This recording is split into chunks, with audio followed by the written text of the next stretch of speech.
Lying in bed, I listened to the sound of a cold wind rattling against the window. Good, that's been rattling for how many days now?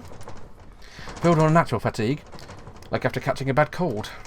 Lacking will to move, I simply stare up at the ceiling. The absence of any inner drive has been thinking for the first time about how heavy our earthly bodies really are. Torso, arms, legs. The air seems to call about them like lead, making even rolling over bed feel like a feat. And why do I feel so utterly exhausted and immobile? It's all because of that charade in Iznik yesterday. Neonika Mikado announced that she was the culprit behind the werewolf of Bell Tower. Despite their shock, the council members had questioned her rationally. How things went down, how she came at Ringo, why she was a culprit she hadn't admitted it immediately. I was afraid. That statement, she launched straight into an explanation of a crime. Cutting me off when I was trying to stop her, she scrupulously revealed the truth. Coordinated my own rundown of a Wendigo incident, but bouncing those ideas off her turned out to be backfired spectacularly. The description, replete with details of the perpetrator, could possibly be only known, served to only bolster her testimony. My cries to the contrary vanished into the ether. Part of my motivation was that I'd been caught feeding the animals. The biggest factor was the ghost of a smile flickered across her pained expression. I'm shamefully jealous my best friend had been taken away from me, and so I spontaneously pushed her. Her words were absorbed by the walls of Iznik, fading away into a stone cold silence. Understand. You can leave this commission with me. Vice President Neonika Mikado, until further notice, I ask that you reflect on your actions and repent. Sister Basket's frigid words now returned to me with a smile like she'd been offered salvation.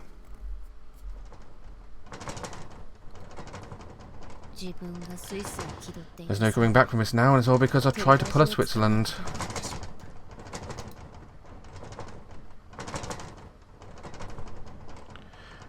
All the while, looking truly sexy in a nightgown. My fault for trying to remain neutral.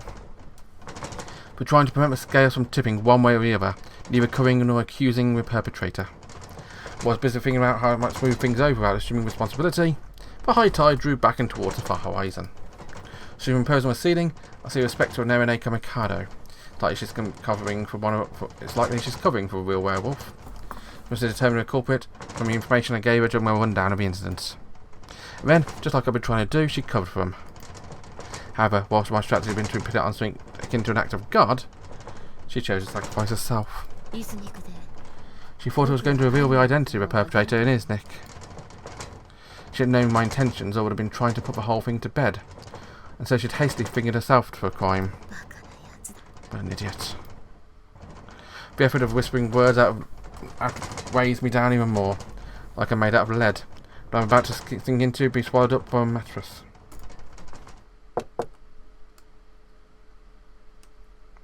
A knock sounds at my door. Without the willpower to even respond, I simply continue staring up at the ceiling.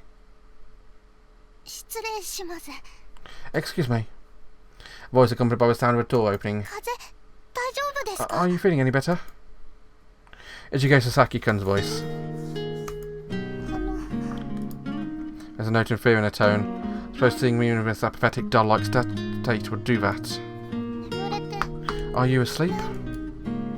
No. I see. You need to rest and recover from your cold quickly. I suppose you can't help it if you're not sleepy. Seemingly reassured by the sound of my voice, she's back to her usual self.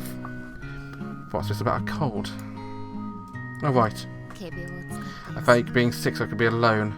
Even made my younger friends worry about me.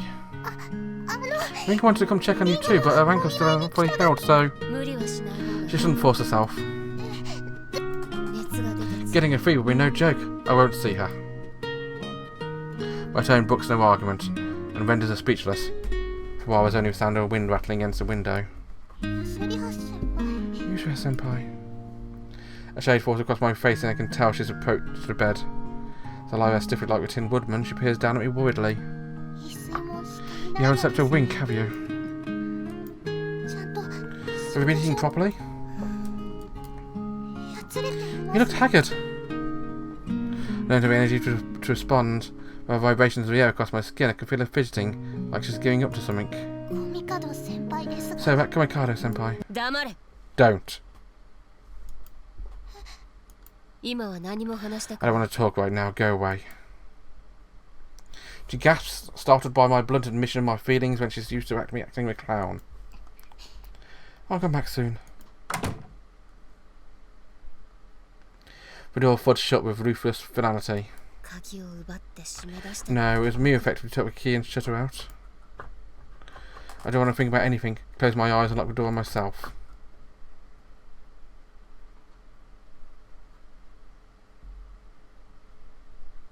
I've all day after Ichigo left my room.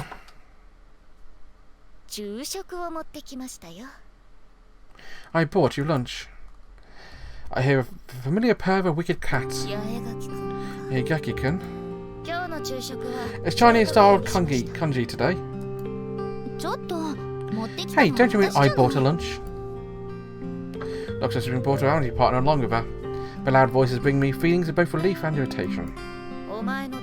Your hands are my hands. Anyway, we heard you'd caught a cold, but...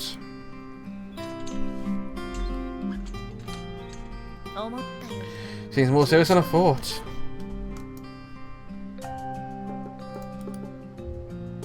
As I continued staring up at the ceiling, I sensed her approach to a bed and examine my face. Can you sit up? You really should eat something, even if you just a little bit. The wholesome scent of a chicken broth and mingling with zing of ginger and onions for its appetite. It's too difficult for you to sit up. I shall feed it to you. The idea of giving in to hunger at a time like this pisses me off. Don't bother. I don't want it, I'm not hungry. Sense of discomfiture. Yagaki-kun addresses me next. If you don't eat, you're not depressed. You need food no matter what. Sounds like she's admonishing a child. I don't want to talk about anything, let alone do anything. I heard about Kamikado-senpai. It sounds like she's been put on indefinite suspension. Don't know what she said about Council of Nicaea has led to that. But I can imagine it's something to do with a werewolf or a bell tower incident you were investigating. Sharp as ever, she's hazarded a pretty good guess. Because she's been suspended, she's now under suspicion.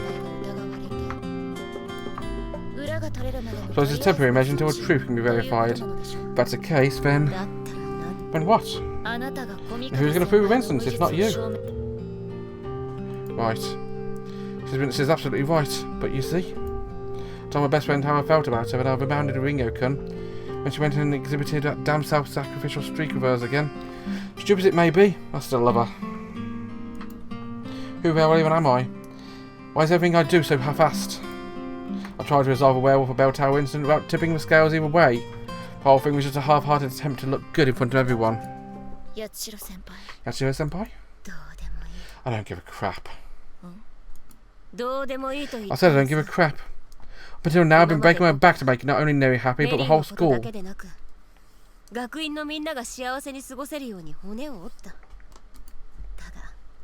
But really, I truthfully don't care anymore. What? You disappointed in me? Well, tough. Because for once I'm telling you how I really feel. Yatsuro-senpai? You want to go meddle into one's business, making your own amity partners? Sorry, I'm doing perfectly well on my own, unlike Yagaki-kun. All I lack is a heart.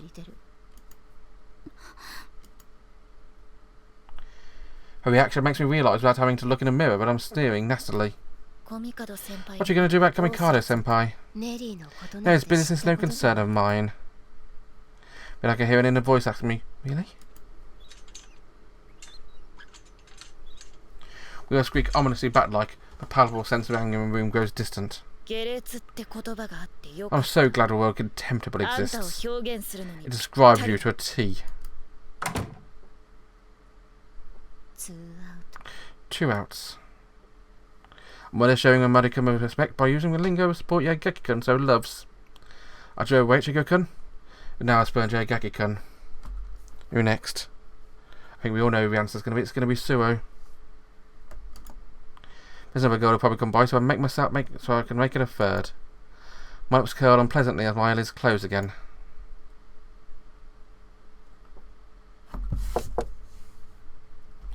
And here she comes. Now I must have fallen at some point. I lay there, eyes closed, but not asleep. I squint into the darkness and my retinas adjust to a dim light. He who fights with monsters might take care lest he therefore becomes a monster. If you gaze for long into the abyss gazes also into you. Thinking of Nietzsche's famous quote. Who is peering back at me, myself or... I don't recall saying you could come in. My scouring words don't cause so much of a falter in the purple steps echoing through a darkened room. The panel's discussion's finished. Suoh Shirahane speaks.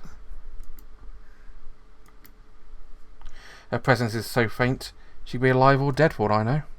You can tell she's starring me appraisingly, so ghost hovering over me, impossible to ignore.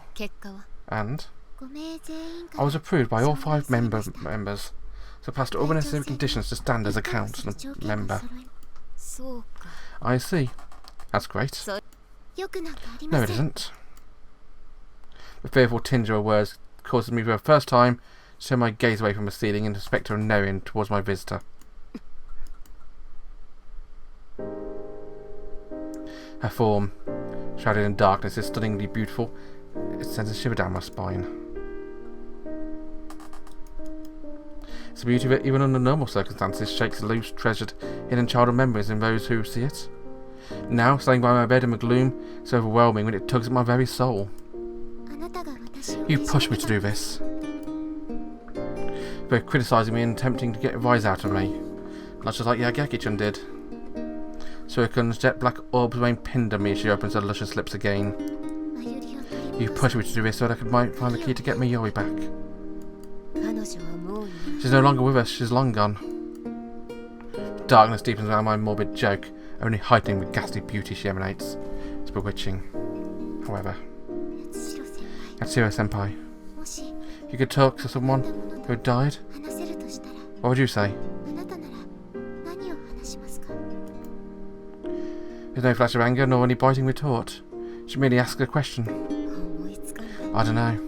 There's too much I want to talk about. Perhaps the aura surrounding her has rubbed off onto me too, I answer honestly. I would want to ask my mother a question. Your mother's passed away? Yeah, in common.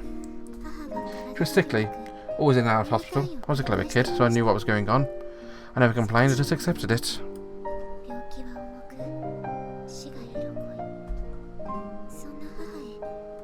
As she got sicker, it became clear she was going to die. It was something I wanted to ask her, but I just couldn't. Yes, I know that question. But I asked and been rejected, I would have wanted to live. If she was answered affirmative, it only hurt her, so... The same question I'd been able to ask, but words my father had said in my mother's stead. Never asked her if she loved me. Silence descends once again. The gusting wind has stopped, replaced by a faint but audible sobbing. My mother was the kind of person to say it out loud, but now when I'm older, I'm certain she did love me, still. Back then, when I was little, I needed to hear those words, to hear that I was loved. I wish I could have been encouraged to ask.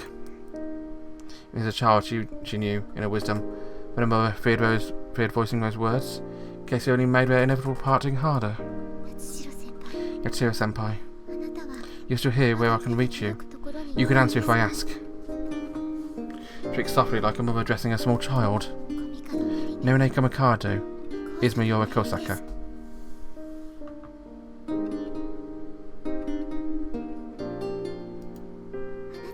Why would you not help her? I've driven away Chigo-kun and spurned Yagaki-kun. Now Suoh-kun too.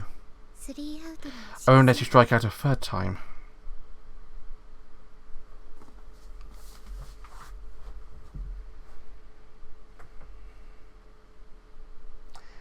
Suoh Shirogane.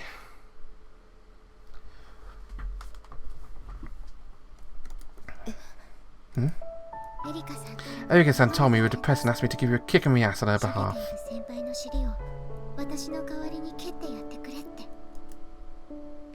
Tears well over my eyes. So reaching out to me across a gulf have opened up. Right. Norineko Mikado was always there to save me. Hey, Suoh-kun. What you just told me, your circumstances are painfully reminiscent to my own. Your sick mother, the words she'd never said.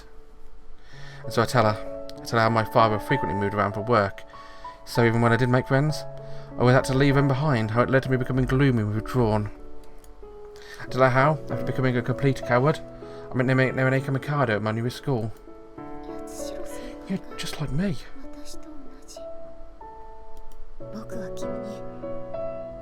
I guess I always felt a certain affinity with you.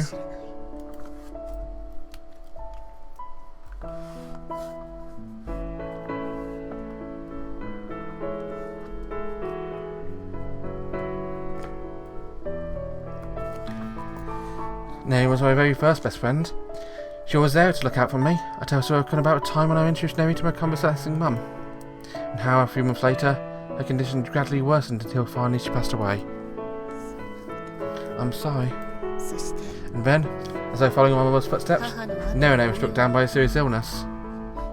What? She had a long fight against the disease, but she's beat it. When she finally came back to school, her previous vivaciousness was gone, replaced by a shy, timid personality. Now she's an introvert like me had been. People stopped hanging out with her. She became a target for bullying. Suoh frowns, hands balling into fists. The story seems to be hitting a little bit too close to home.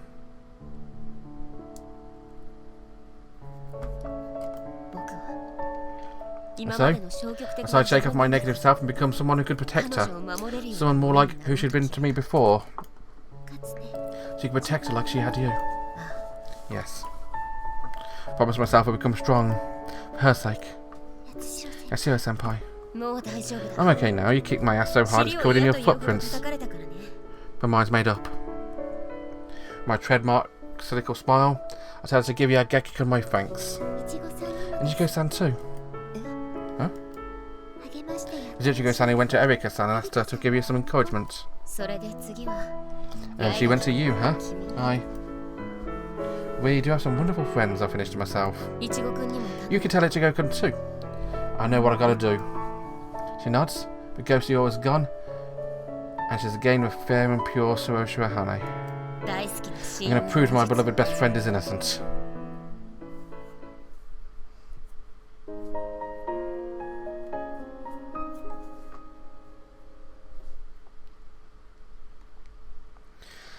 Sleep immediately pulls me down to a depth as though she was still waiting for Suoh to leave. Barely slept on my days following meeting her with his Nick. Sleep now takes me like a step from a cliff and falling endlessly into a deep ravine below. My heavy lids fall closed. When I open again, it's gentle sunlight and mind as perfectly clear as a day's cloudless sky. First things first, ask myself what I need to do. Prove Angraecum Acade's innocence. When I see the truth is obscured by a fog, and also my truth feelings, free from lies revealed to me, we have to record them to my friends. So, what should I do first? I think the answer to that's obvious. 2 routes, bases loaded. I have to join the next episode to find out what I strike out on first. Bye bye.